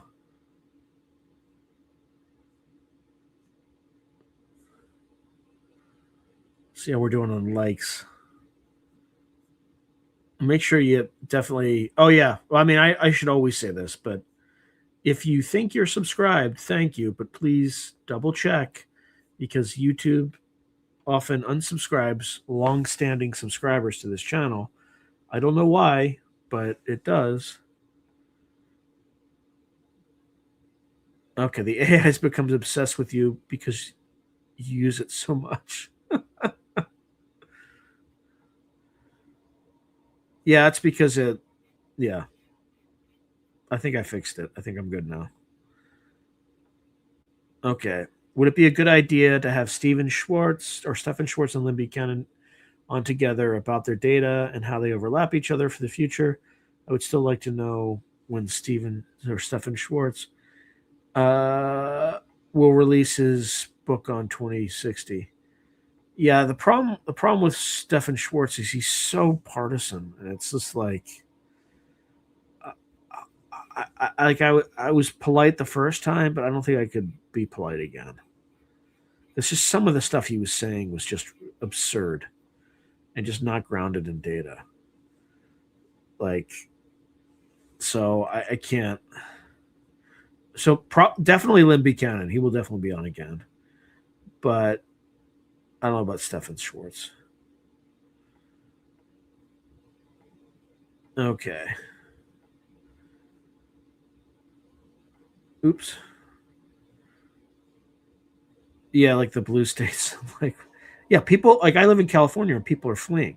We just lost $1 trillion in the tax base because these morons out here are putting a 5% wealth tax on the like one time only for billionaires in November. So what happened? Like $1 trillion of net worth left, or of the tax base left the state before the thing even passed. So, I mean, I've been thinking about moving too, just because. Yeah, because student said I would love an extensive talk with Mr. Stavish. Yeah, I just need to be respectful of his time. Spiritual sense of the AI be like, where's Sean at? Activate tracking. When's he going to share our information next? Enable sport fingers camera zoom in. Okay, lots of AI tracking cameras in basketball games. They are not expensive either. Yeah. Yeah, if he would freaking respond to me, I would like to see him on again too, and he should be on soon. But I have to reach out to him. His spirit fingers. Okay, I like hearing about Woo projects, ETs, exoplanet data, hidden relics, hidden history. I do too. I definitely do too. Um, yeah. Also, Kurt gave me Duncan Trussell's phone number. So, like a moron, I texted him and just said, "Hey, just want to introduce myself. Kurt sent this. Sent me. I'd love to have a news show sometime." No response. I mean, so I'll ask Kurt again to like nudge him because I don't want to be an asshole, you know. So, but I would love to have Duncan Trussell on. Okay, so Scott INF. I did a search for the Schwartz episode. It looks like I made it about 5 minutes in for the first. I was pretty diplomatic. I just kind of didn't. I didn't push back, and it wasn't just that it was partisan. It was just like stuff that was just like, come on, man. There are more people leaving blue states and going to red states than vice versa. Like the mass exodus is in California, as I mean, like my wife and I are thinking about leaving the state. Like we love where we live; it's absolutely beautiful. But like 55 cents of every dollar I make goes to the government, goes to one government or another, and that's before sales tax. And it's just it doesn't. It's just and it's only going to get worse because like a huge $1 trillion of the tax base left, and the people out here, like the politicians, are utterly incompetent. It's completely corrupt. Like they're a bunch of retards. I mean, Gavin Newsom is a fucking retard, and he's also a psychopath. But I I repeat myself. Okay. Lots of quakes in California. The earth wobble is almost gone. 2026 could be a crazy year, according to Baba Vanga. Yeah. And there's the global warming. I guess Schwartz doesn't believe in weather weapons, and then he's a diehard on the Giza pyramid narrative. Oh, I don't know where he is on the Giza pyramid narrative. He's probably wherever. What's that guy? Edgar Case. Whatever Edgar Case he said, he's probably pretty in line with whatever that is, good and bad. Because he's a big Edgar Casey expert too. Goodness gracious. Spiritual Ascension saying 2026 is in fact going to be disclosure banger. I hope you're right. I don't think it will be. I think it'll just be more of the same bullshit. But a friend from New York used to tell me this moving to other states thing from 2019 and on. Interesting. Yeah. I know. I knew what you were trying to say, Spiritual Ascension. I got your back.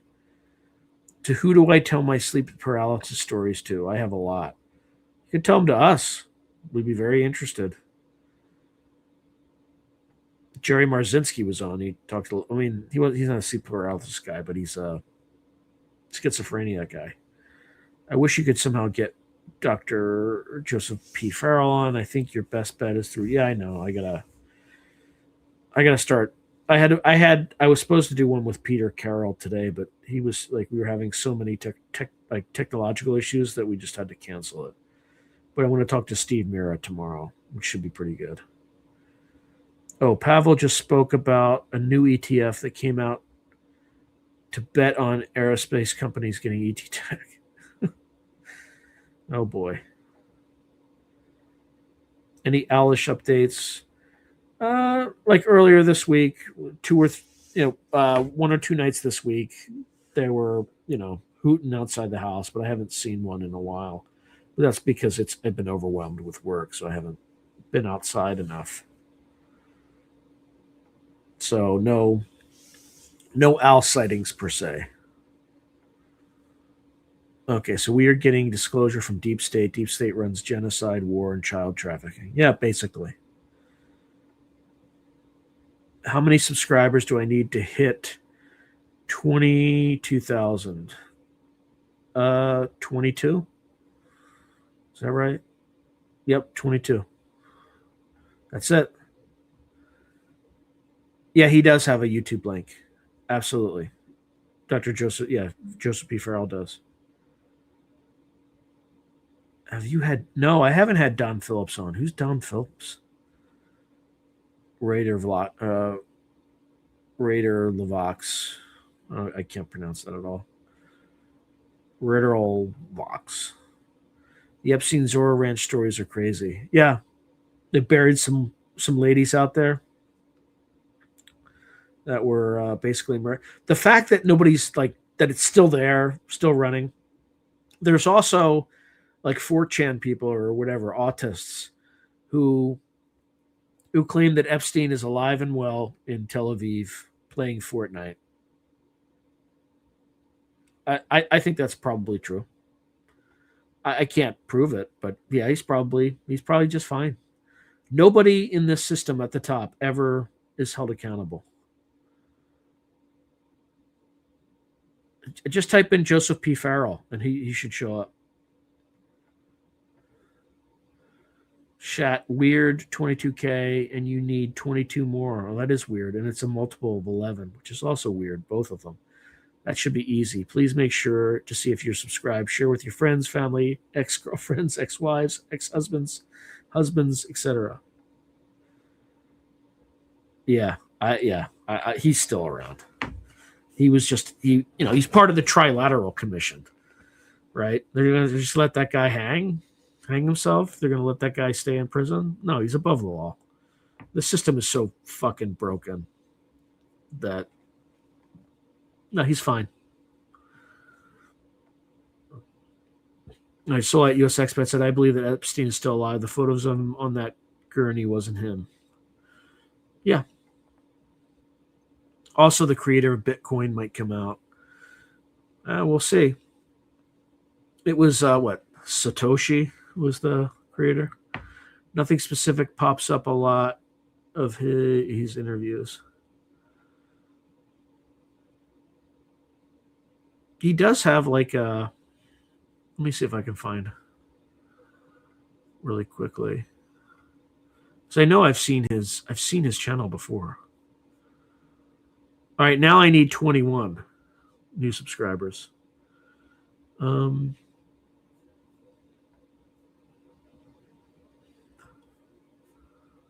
Let's see.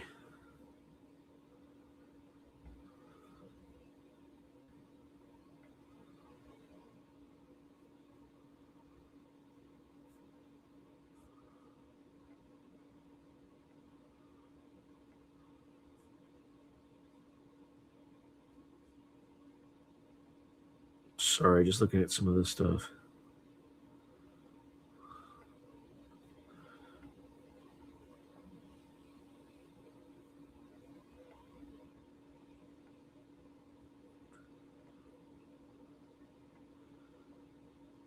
I'm just going to open an entirely new instance of YouTube. All right, so Joseph P. Farrell.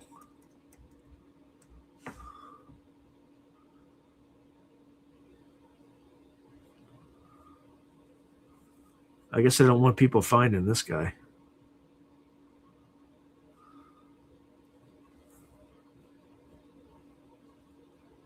Huh.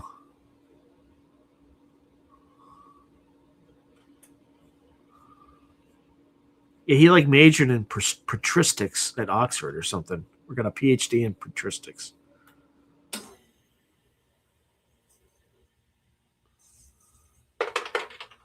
Where is this guy?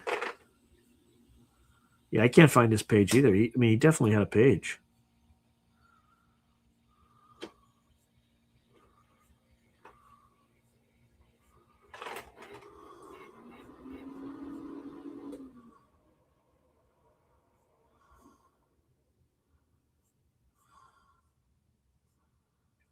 I mean, dark journalist comes up.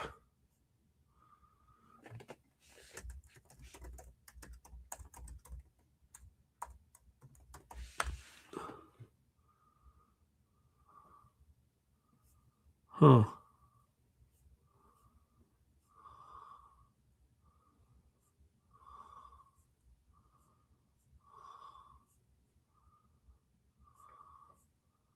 Maybe his channel's taken. I don't know. It's weird. Let's see if I can just type in Giza Death Star or something. Giza Death Star.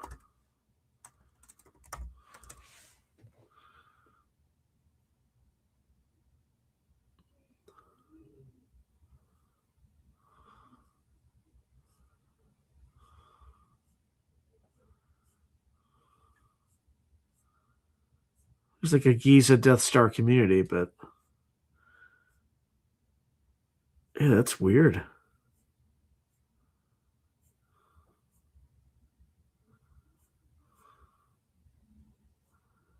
I cannot find this thing.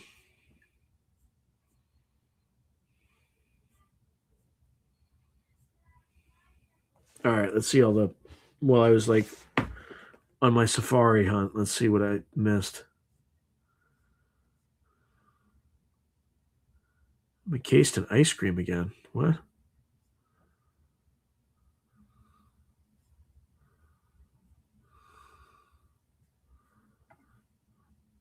Oh, Prince Andrew. What a stellar citizen. Oh my, I didn't see that. What do you think about the Gilgamesh stuff in the Epstein file and about Hillary Clinton wanting his burial site? Oh my God. I think it's weird.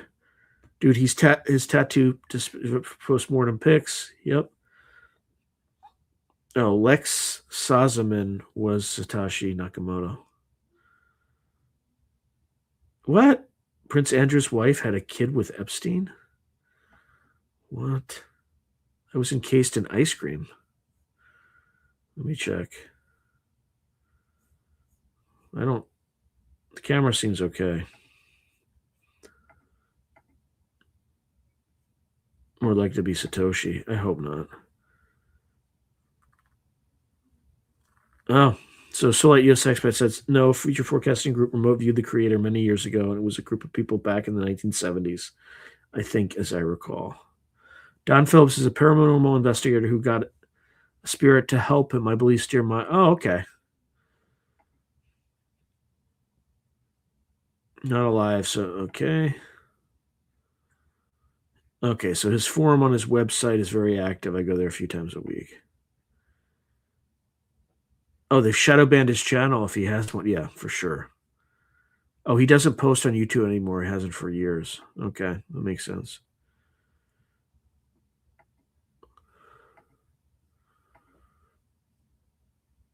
No worries. Oh, there it is. Yeah. Thank you, Solite US Expat. Very helpful. Hey, Woo Riders DG, good to see you. I'm not frozen now. I should be okay.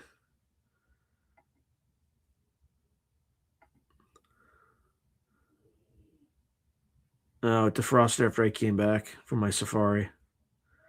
Anyway, yep, move along. All right, we got 2 minutes anyway. So any final words? Anything like people want to see next week? Also, check out that Substack and leave some comments if you have any idea what the hell I was dreaming about. You know, what the hell it had to do with a woodpecker flying into my window at the instant I said the words divine light. Very strange. And I was talking to Nathaniel Gillis, and he heard the bird hit the window from the phone. So, very strange.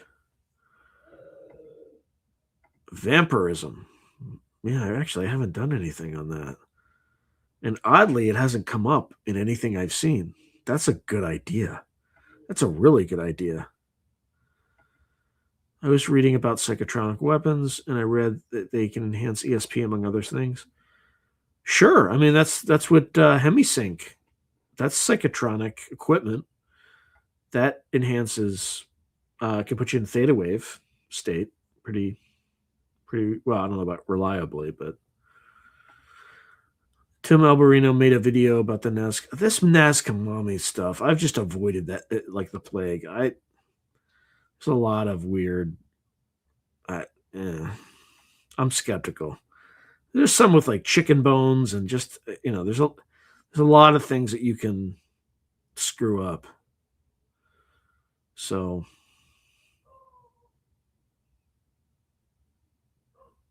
I need a good rant I need to do a good rant at some point.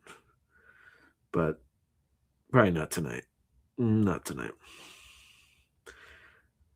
I'm mostly done my taxes. So there's that.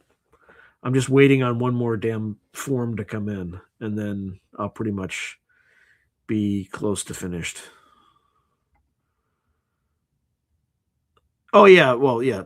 Jaime Masan. Yeah, that guy is sketch. I could give you some cool stuff to study. Definitely read the book. Akaro. What's that about? I'm reading so many books right now. I just don't do them all in order, and I like jump around. But aside from that, I just need a vacation. I'm so tired. So tired. But let's see how many more subscribers I need to get to 22,000. Oh, I lost one. Son of a bitch. So I still need 22. Oh, it's just like the Sisyphean existence. Oh, okay. Akaro is about vampirism. I'd like to know more about the kids that went to that gateway program. That program with these kids that have special powers. You need to ask Kerp. Kerp was in the gateway program. I think it was for like public schools. So when people talk about this, I have no idea what they're talking about. Because I went to like Catholic schools for the first 12 years of my schooling. So I had absolutely no experience with gate or anything like that. So that could be something. That could. Julia Mossbridge talked about it. She was in Gate too, or a Gate-like program. She was on that Mia Bialik show, like the Blossom Lady. She was on that podcast. Ever heard of Boys State? Yeah, I've well, I don't know this. I don't know if I should admit. What do you mean by Boys State? I'm about to make an admission, but I'm not sure where this is going. I've definitely heard of Boys State, but I'm not sure if it's the Boys State you're thinking. Say more. The weird thing is that John McDowell said they are real. He's a renowned forensics guy. Yep, Kerp was definitely in Gate. Or at least he says he was. I can't prove that he was, but yeah. By the way, I started watching Horace and Pete, which is like this something put out by Louis C.K., which that whole thing was like a believe all women bullshit job. He basically he did what he did what he said they did, where he's you know pleasuring himself in some woman, but he did ask her, and she did say yes. So the fact that they destroyed his career over that like is fucked up. It's so fucked up. So anyway, Nanny something. Danny Jones had a Harvard psychologist talking about the kids that create 20-digit prime number. Interesting. Yeah, I don't know if it was fun. It's like a tragedy in terms of like not that it like I'm not saying it's bad. I'm just saying like the story is like a tragedy. It's like a modern tragedy. But it is pretty good. And Kerp is in it. That's why I'm watching it. So he's got a fun little character in it. All right, but what about Boy State? Harry, you got to tell me. You got to tell me what you mean by that, because I could have a reveal depending on what you say. Because what did they say about Boy State? Like, I really do want to know. Um. Also, Beverly Rhodes was a vampire nanny for the Luciferians. Did a show on it. Yikes. Harry, thank you so much. But you're killing me. You gotta tell me what you mean by Boy State. You gotta tell me. Because when I was in high school in Delaware, I went to Boy State. Like it was like for like males in the like you're selected to go there from each like different high schools. So I went to like you were censored? What? That's ridiculous. What do they say about Boy State? Now I got to look at AI. There's remote viewing data that the sword that Joan of Arc carried was the same as Excalibur that the Knights Templars brought sword to the U.S., kept in vaults, was moved and now on an island. What? Same here in Massachusetts. So is there something in the Epstein files or something about Boy State? Okay, let me just check out ChatGPT, see what it says.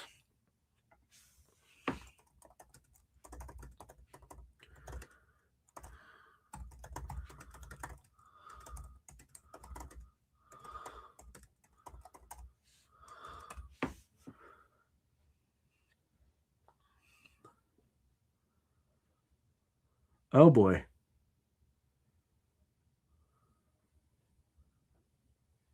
Okay, that's not.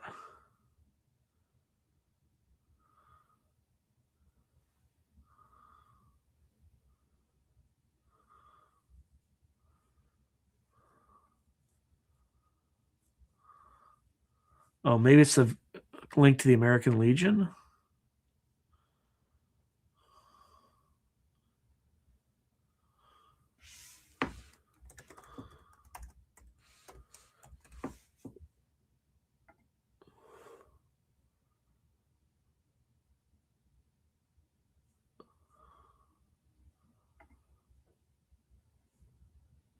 Um. Oh no, just inquiring since you mentioned Gate program. Yeah, But there's like governor's school, and then there's boys state. I did boys state. I didn't do boys nation because I didn't want to politic and do all that bullshit. What happens is when schools do tests for the most intelligent people within that school, they then get referred to the elite and they get entered into the programs, put into rituals, etc. Maybe, I don't know. There's a film on it too, 2020. Something selects students creating governments. Is that a gifted program? Gifted programs are sus. It's every high school would nominate, I guess, high potential leaders, maybe, and then they would send them to like Boys State, and then Boys State would pick one or two people and send them to Boys Nation. So, like, Bill Clinton went to Boys Nation when he was in high school. And there's something called Governor School as well. And yeah, so I don't know if it's like intelligence, but more like leadership impact and stuff like that. So who knows? But I think Boys State is kind of run by, yeah, Boys Nation. Two representatives from each state program are selected to attend Boys Nation in Washington, D.C. to simulate the U.S. Senate. It's something like that. It was many, many, many, many years ago that I went to it. So anyway, all right, we're like way over. Let me just see. Okay, have you watched the documentary Three Identical Strangers? No, I have not. I'd be curious what that is. So that proves my above mentioned comment. I don't know. I just I was happy to be selected for these things. Nothing weird happened at them. Um, so, but I have like I crossed paths with some like in crazy ways with people that eventually, well, I can go through that really quickly, but I see you don't have Discord. No, I have a Discord channel. I should.